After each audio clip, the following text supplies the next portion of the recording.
Hey guys, Skeetz here, and I want to know what you guys want to see more of. Do you want to see more commentaries, machinimas, guides, or do you want to see a mix of all three? Commentaries, everyone knows about my commentaries. Machinima, I did one at the end of my Dark Knight video, and I got a lot of good response from that. Guides, do you want to see guides such as class versus class, so like Death Knight versus the best of each class?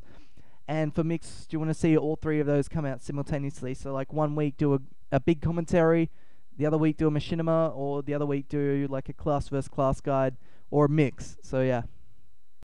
As for right now, I've been doing a lot of PvP and I got normal girth lack, but I was wondering if the heroic girth is worth it because I'm saving up gold. I've got about 40k at the moment because as a DK you really need two weapons.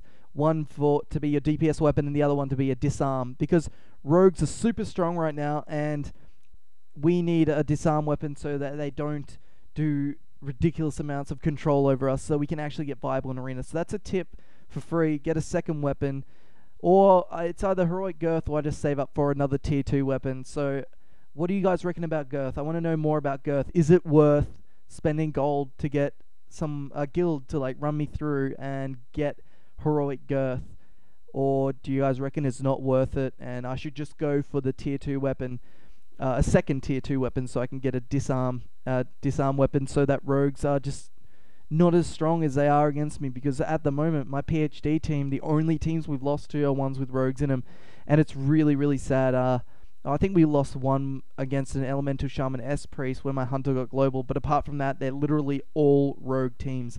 And right now I'm going to show you a quick tip on Unholy Death Knight rotation. So you start with Horn of Winter. What you want to do is you want to start with a Chains of Ice, and then you go into a Plague Strike. Then you want to go and do a Festering Strike, which gives you 2 death runes, and then a Necrotic. And now at this point your other 2 runes from when you used your other spells will come up. Now you've got 4 death runes and 2 unholy runes.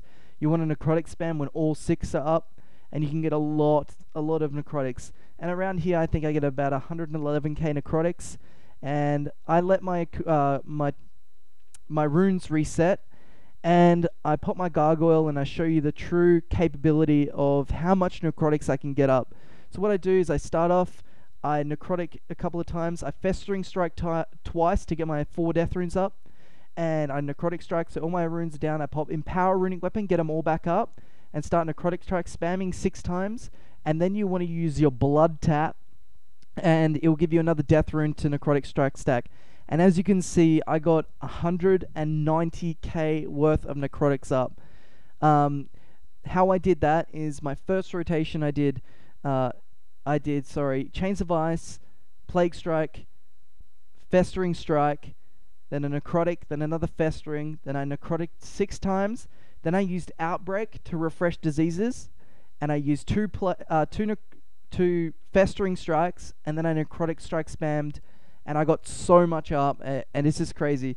So yeah, be sure to leave a comment down below on what guides you want to see, and if girth is worth it. So thanks guys.